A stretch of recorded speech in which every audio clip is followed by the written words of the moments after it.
What's up, YouTube? I've done a bunch of videos on electric bicycles, and the one thing I always get, do you have anything a little more budget? A little more budget. I don't need quite all that. I just need to get from A to B. Just need something to leave in my camper, something like that. And I think I've got that for you guys today. This is the Rover by Fifth Wheel.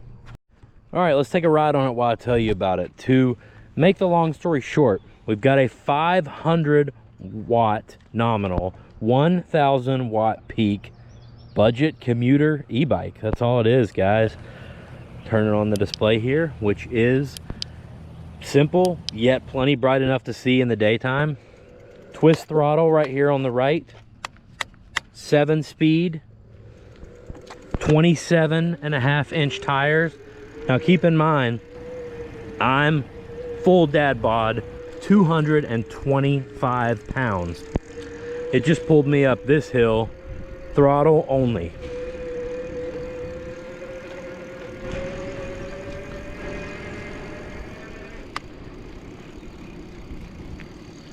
Shimano shifting, 4th, 5th.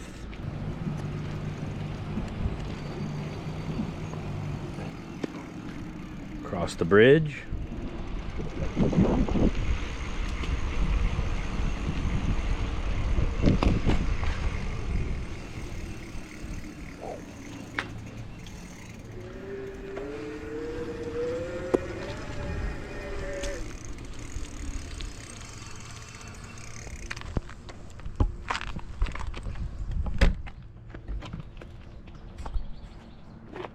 Pretty sweet. You do get cable actuated disc brakes with this thing.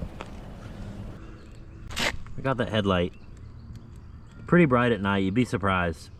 This thing is $599 right now, guys. This thing ships in a box right to your door. It's well packaged. You have to put on the front wheel. You have to put on the handlebars. If you're not mechanically inclined, this might take you 20 or 30 minutes. If you are, you'll have this thing together in 5. It's got the common shark style battery. If you want to take off in this thing, just make sure that switch is on the on position, and you hit the power switch on the bars. Check out this horn. Pretty loud little horn. Do you hear that horn? Yes. Loud, isn't it? Yeah. As far as the suspension, you get some pretty standard mountain bike forks with preload adjustment and full lockout. Hardtail on the rear. Are you riding a fifth wheel too? Yeah.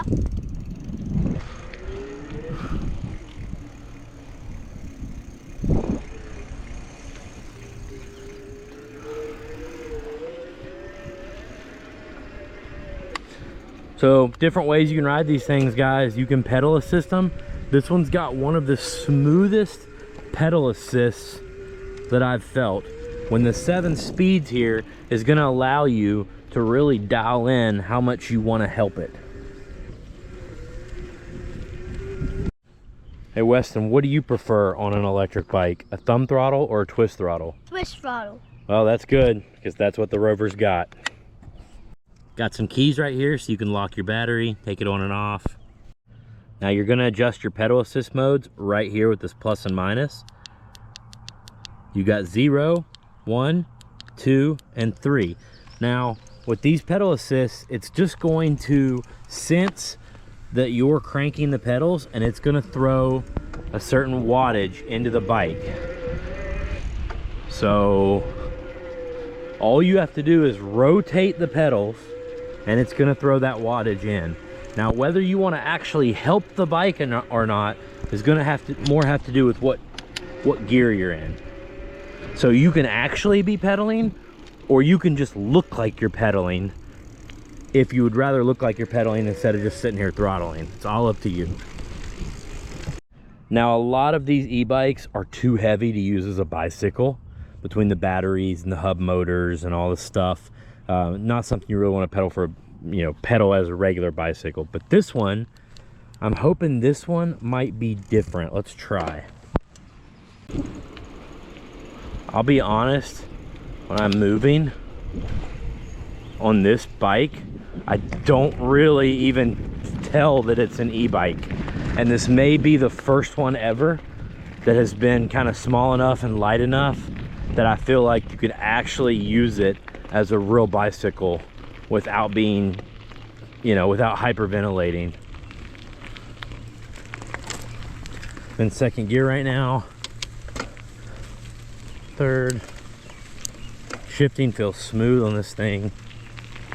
But yeah, I mean, I'm holding the bars with a couple fingers and I'm pedaling my 225-pound self, no problem. Able to completely forget I'm on an e-bike. A lot of the other ones, if the battery dies, yes, you can pedal home, but you're gonna kill yourself trying to do so. Not the case on this thing. That's very cool. Another thing worth remembering is that the throttle is gonna max you out on power no matter what power mode you're set on your display or gear you're in or anything like that. So you can be at pedal 1 assist and your throttle is always gonna max you out in power, which is pretty cool. However, I've noticed that if you turn the pedal assist to 0, the throttle doesn't work at all. So that will disable your throttle. Also, both of your brakes have cutoff switch sensor wires on them. So if you start pedaling and it starts taking off a little too fast, you pull in either one of those brakes, you're not only going to actuate the brakes, but you're going to cut power to the motor as well. The kickstand can be really shoddy on a lot of these, but this one, it actually feels pretty good. Always keep those bolts tight though. This thing also has crazy range of adjustment on the seat. Look at that. That's all the way up. That's all the way down. For monitoring your battery, you're going to have a bar here on your display, and then the battery also has a button and a monitor on top. I always like these grips too, with these wings on the side. They're just comfortable, ergonomical, feel good for long rides. Now, who's this bike for? Well, it's for commuters. That's really what it's for. It's going to get you from A to B.